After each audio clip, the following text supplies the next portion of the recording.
সবাই কেমন আছেন? আমি আসলাম আপনাদের সাথে শুভ নতুন একটা ভিডিও নিয়ে। আজকে আপনাদেরকে দেখাবো সুইচ বোর্ড কীভাবে ফিটিং করানো হয়। দেখেন, আমি কাজের শুরুতে তারগুলো আলাদা করে নিচ্ছি। এখানে বাতির পয়েন্টের তার আছে, নিউট্রাল আছে, ফেজ আছে, সৌরবিদ্যুতের তার আছে, আইপিএস আছে। দেখেন, আমি সবগুলো আলাদা করতেছি। শুরুতে আমি নিউট্রালগুলো সবগুলা কমন করে নেব। দেখেন, কমন করার জন্য আমি তারগুলা গ্যাস করলাম। এখন টেপ মেরে দিলাম। অবশ্যই টেপটা ভালো করে মারতে হবে। তারগুলা পরিমাণ মতো কেটে নেবেন। অবশ্যই তারগুলা কাটার সময় একটু বেশি কাটবেন, যেন ভবিষ্যতে কাজ করতে যেন ঝামেলা না হয়। এই দেখেন, আমি সুইচ বোর্ড লুপ দিচ্ছি মেন ফেজ থেকে রেগুলেটর থেকে সুইচ।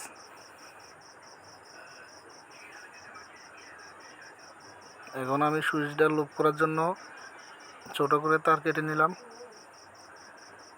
ছোট তারগুলো প্যাঁচ দিয়ে এখন মেন পেজের সাথে জোড়া দিলাম। এখন তারের পয়েন্টের তারগুলা গ্যাস করতেছি, দেখেন। আর সোলারের তারটা আলাদা করে টেপ মেরে রেখে দিব।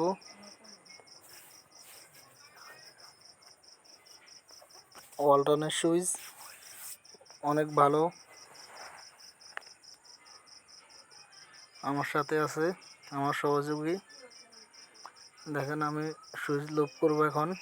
অবশ্যই এখানে সুইচ লুপ করার সময় সুইচের মধ্যে কমন করা আর আউট করা দুইটাই চিহ্ন দেওয়া আছে। অবশ্যই আপনারা নিচ থেকে আউট করবেন, নিচ থেকে কমেন্ট করবেন, উপর থেকে আউট করবেন। দেখেন, আমার লুপ করা শেষ। এখন আমি পয়েন্টগুলো দিচ্ছি। সর্বপ্রথম দিচ্ছি সৌরবিদ্যুৎ সুইচটা আলাদা করে রাখলাম। এখানে এসি দিই নাই, শুধু ডিসি হবে। এখন আমরা বাতির লাইনটা আউট করতেছি।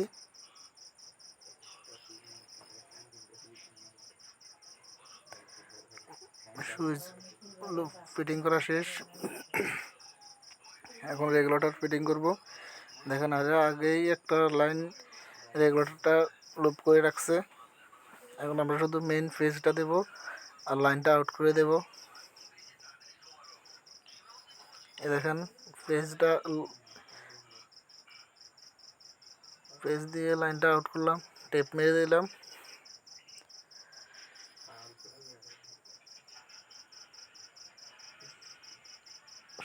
এখন আইপিএস হবে না, আইপিএস পরে হবে। আইপিএসটা তারটা টেপ মেরে রেখে দেব।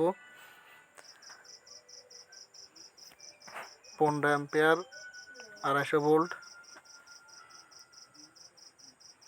ওয়ালটনের সুইচটা 5 পিন অনেক ভালো করছে, অবশ্যই সবাই নেবেন। আর তারটা সুন্দর করে প্যাঁচ দিয়ে সুইচ বোর্ডের ভিতরে রাখতে হবে, যেন কোনো সমস্যা না হয়। আর একটা জিনিস সবাই অবশ্যই মাথায় রাখবেন, যেন তারগুলা বড় থাকে, ছোট করে তার নেবেন না।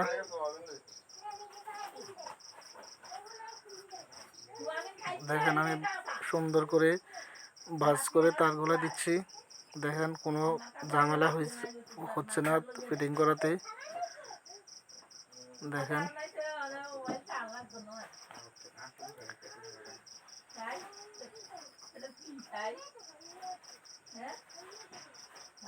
আর অবশ্যই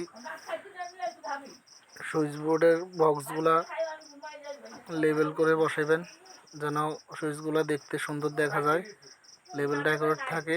দেখেন, আমার ফিটিং করা শেষ। এখন উপরে কভারটা লাগাই দেব। দেখেন কাজটা কেমন হয়েছে। আর অবশ্যই আমার সাথে থাকবেন। আমি